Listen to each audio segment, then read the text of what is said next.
दोस्तों आज हम एक्सप्लेन करने वाले हैं हाल ही में आई मूवी ओ माई गॉड 2 को, जिसमें अक्षय कुमार और पंकज त्रिपाठी लीड रोल में हैं और ये मूवी लोगों को काफी पसंद भी आ रही है। इसलिए बिना समय गवाए एक्सप्लेनेशन शुरू करते हैं। दोस्तों मूवी की शुरुआत में कांतिलाल को दिखाते हैं, जो कि एक बहुत ही सिंपल इंसान है और उसकी महाकाल मंदिर के सामने एक बहुत बड़ी दुकान है। महाकाल मंदिर के शास्त्री जी कांतिलाल से जुड़े हुए हैं, जिसकी वजह से कांतिलाल को दुकान और मकान मिले हैं। कांतिलाल की फैमिली में उसकी वाइफ इंदुमती, उसका बेटा विवेक और उसकी बेटी रहते हैं। एक दिन कांतिलाल अपनी दुकान पर होता है, जहाँ उसको फोन आता है कि उसके बेटे विवेक को हॉस्पिटल में भर्ती कराया गया है। जैसे ही कांतिलाल हॉस्पिटल आता है, तब उसकी वाइफ बताती है कि डॉक्टर ने कहा है कि वह सिर्फ आपसे ही बात करेंगे। कांतिलाल डॉक्टर से मिलने जाता है, तब डॉक्टर बताता है कि उसके बेटे ने सेक्स की एक नहीं बल्कि 3-3 गोली ली है, जिसके बाद उसने सारी रात मास्टरबेट किया और अब वह बेहोश है। और उसी के बाद विवेक का दोस्त विवेक को डॉक्टर के पास ले आया।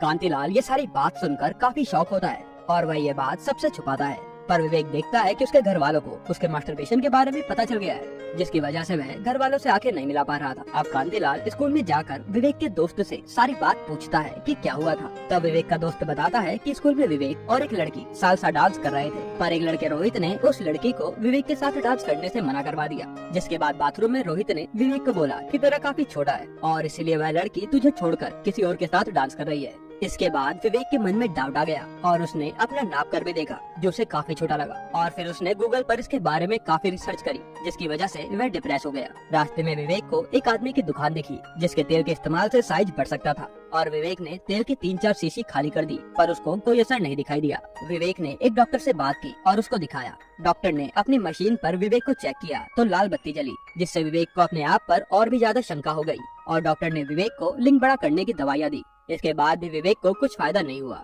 अब विवेक स्कूल में चुपचाप बैठने लगा और अपने साइज के बारे में ही सोचता रहता था। फिर एक दिन विवेक को कहीं से पता चला कि अपने वहाँ की लंबाई बढ़ाने के लिए मेडिकल पर दवा मिलती है, और विवेक ने वो दवाई ले भी ली और अपने दोस्त के घर पर आकर उसने एक की बजाय 3 गोलियां खा ली और फिर खूब मास्टरबेट किया। जिसके बाद वह डॉक्टर के पास पहुंच गया। विवेक ने स्कूल में भी मास्टरबेट करना शुरू कर दिया था, क्योंकि रोहित ने बोला था कि मास्टरबेट से लंबाई बढ़ती है, पर रोहित ने बाथरूम में फोन छुपा रखा था, जिसमें विवेक की मास्टरबेट की वीडियो बन गई और वह उसने नेट पर डाल दी। उसके बाद प्रिंसिपल ने कांतिलाल को स्कूल में बुलाकर विवेक के स्कूल में अश्लील हरकत करने की वजह से उसको स्कूल से रेस्टिकेट कर दिया। अब ये वीडियो नेट पर डालने के बाद कांतिलाल के गली मोहल्ले में हर तरफ ये बात फैल गई थी, जिसकी वजह से कांतिलाल के परिवार को काफी बदनामी सहनी पड़ी। कांतिलाल अब भोलेनाथ से अपने बच्चे विवेक के लिए प्रार्थना करता है। तब भगवान के शिवगण के रूप में अक्षय कुमार प्रकट होते हैं, जिनका नाम मूवी में शिव है। वह कांतिलाल के ऊपर जल की छींटे मारकर चले जाते हैं। उसके बाद कांतिलाल को थाने से कॉल आता है और वो उसे थाने बुलाते हैं। पुलिस वाला बताता है कि विवेक रोहित के घर पर चक्कू लेकर गया था, पर उनके वॉचमैन ने विवेक को पकड़ लिया। इसके बाद वह तुरंत उसको थाने ले आए और विवेक पर अब वह अटेम्प्ट टू मर्डर का चार्ज लगा रहे हैं। कांतिलाल गुस्से में अपने बेटे को थप्पड़ मार देता है और सॉरी बुलवाता है, जिससे ये मैटर यहीं पर सॉल्व हो जाता है। अब घर जाकर कांतिलाल और उसका परिवार उसकी मौसी के घर जाने लगते हैं, क्योंकि उनकी यहाँ तो बहुत बेइज्जती हो गई थी। तब विवेक को काफी फ्रस्ट्रेशन होता है और वह गुस्से में चुपचाप जहर पी लेता है और विवेक के परिवार वाले रेलवे स्टेशन चले जाते हैं, जहाँ पर हमें पता चलता है कि शिव ने विवेक को जहर से बचा लिया, क्योंकि शिव का गला नीला था, यानी कि वो जहर शिव ने पिया। उसके बाद शिव बोलते हैं कि उन्हें भक्तों के कल्याण के लिए कई बार जहर पीना पड़ता है। अब रेलवे स्टेशन से विवेक गायब हो जाता है। तब शिव कांतिलाल को बताते हैं कि विवेक उधर गया है। जैसे ही कांतिलाल पटरी पर पहुंचता है, वह देखता है कि उसका बच्चा पटरी के आगे सुसाइड कर रहा है, और जैसे ही ट्रेन आती है, शिव विवेक को बचा लेते हैं। शिव फिर कांतिलाल को बोलते हैं कि तुम्हारा बेटा तभी सही होगा जब उसे पता लगेगा कि उसने कोई गलत काम नहीं किया है। उसके बाद ही विवेक समाज में बिना शर्म के जी पाएगा। यह सुनकर कांतिलाल अपने परिवार को स्टेशन से घर वापस ले जाता है और अगले दिन विवेक के स्कूल मेडिकल वाले, डॉक्टर और तेल वाले को नोटिस भिजवा देता है, क्योंकि अगर कांतिलाल ये केस जीत गया तो विवेक को पता चल जाएगा कि उसने कोई गलत काम नहीं किया और विवेक को शर्मिंदगी नहीं होगी। अब कोर्ट में सारे डिफेंडेंट अपने वकील आते हैं, जो कि बहुत ही ढीले ढाले थे, और ये सीन देखने में काफी फनी था। उसके बाद कोर्ट में कामनी की एंट्री होती है, जो विवेक के स्कूल को डिफेंड करने आई थी। कामनी एक बहुत ही फेमस और बड़ी वकील थी और स्कूल के प्रिंसिपल कामनी के फादर इन लॉ थे। कोर्ट के पहले दिन कामनी कांतिलाल के लॉयर की छुट्टी कर देती है और कांतिलाल का लॉयर चुपचाप वहाँ से चला जाता है। फिर कांतिलाल कोर्ट से अगली तारीख मांगता है और घर जाकर कांतिलाल को कुछ नहीं सोचता। तब कांतिलाल के दरवाजे पर कोई एक बैग छोड़ जाता है, जिसमें सेक्स एजुकेशन से रिलेटेड किताबें और ग्रंथ थे। इसके बाद कांतिलाल उन किताबों को पढ़कर खुद केस की तैयारी करता है और वह केस लड़ने चला जाता है। अब कांतिलाल कोर्ट की शुरुआत में ही जज की काफी तारीफ करता है और यहाँ भी काफी कॉमेडी वाला सीन होता है, जहाँ कांतिलाल को इंग्लिश समझ नहीं आती और जज और बाकी लोग मिलकर कांतिलाल को इंग्लिश वर्ड का मीनिंग समझाते हैं और फिर हर कोई हार मानकर हिंदी में बात करने की कोशिश करते हैं। कामनी जज को एक जबरदस्त स्पीच देती है, जिसके बाद जज केस को रजिस्टर करने से मना करने वाले होते हैं। तब कांतिलाल जज को बताता है कि सेक्स एजुकेशन हमारे यहाँ कब से चली आ रही है और बच्चों की किताबों में तो सब कुछ है, पर स्कूल वाले उसे सही से पढ़ाते ही नहीं। इसकी वजह से कांतिलाल के बेटे की यह हालत हो गई।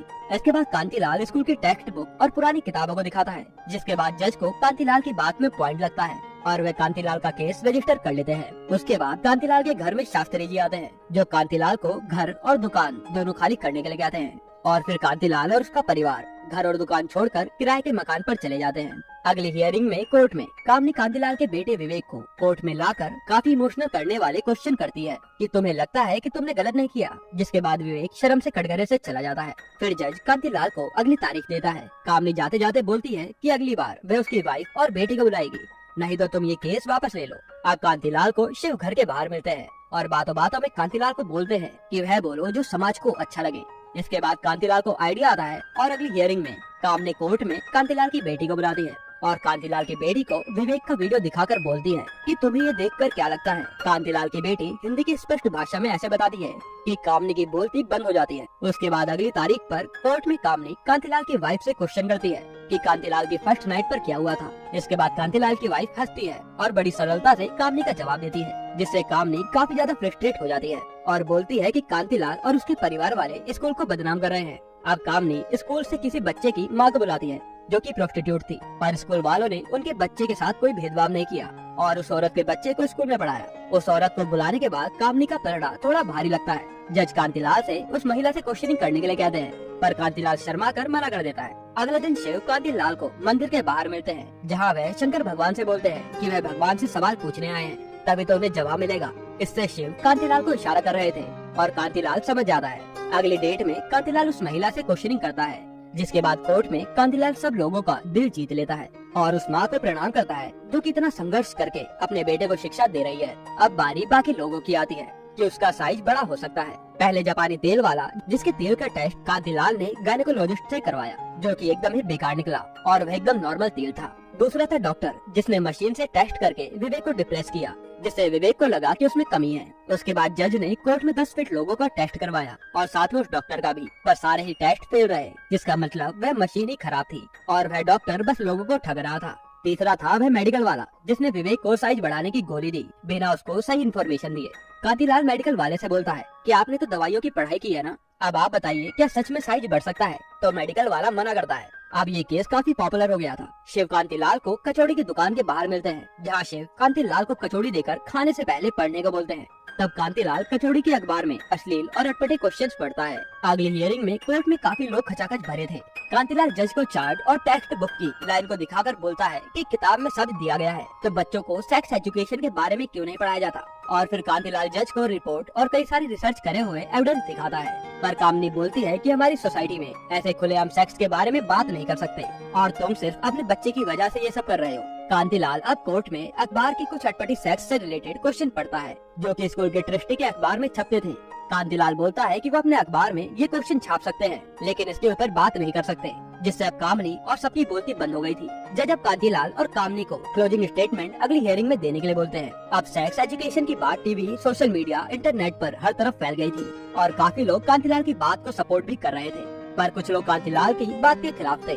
अब पुलिस वाले कांतिलाल के घर आते हैं और सारी कंप्लेंट के लेटर देते हैं और बोलते हैं कि आपके खिलाफ टोटल 72 कंप्लेंट्स आई हैं और कुछ तो दूसरी स्टेट की भी हैं। आपको केस के लिए दूसरे स्टेट में जाना पड़ेगा, जिसके कारण आप अपने बेटे के कोर्ट के केस में नहीं आ पाओगे, जिससे वह केस यही खत्म हो जाएगा। अब कांतिलाल को किसी का फोन आता है और अगले सीन में कामनी और उसके सारे क्लाइंट कांतिलाल को 1 करोड़ का चेक देकर केस को वापस लेने को बोलते हैं। कांतिलाल पर कोई चारा नहीं होता, क्योंकि उसे दूसरे स्टेट में केस के लिए जाना होगा, नहीं तो उसे जेल हो जाएगी।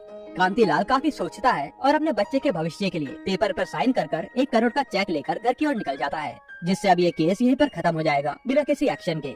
अब रास्ते में कांतिलाल का एक्सीडेंट हो जाता है।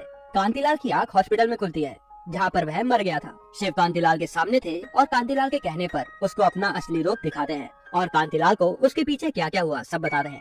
इसके बाद शिव कांतिलाल को कोर्ट जाने के लिए बोलते हैं और सारे लोग कांतिलाल को जिंदा देखकर शॉक हो जाते हैं, क्योंकि डॉक्टर ने बोला था कि कांतिलाल मर गया है, पर कांतिलाल को तो डॉक्टर से भी बड़े डॉक्टर खुद भगवान ने बचाया था। अब कांतिलाल को खुद शिव कोर्ट पहुंचाते हैं, जहां वह 1 करोड़ का चेक वापस करता है और जज को केस वापस लड़ने के लिए बोलता है। अब दोनों लॉयर अपनी क्लोजिंग स्टेटमेंट देते हैं।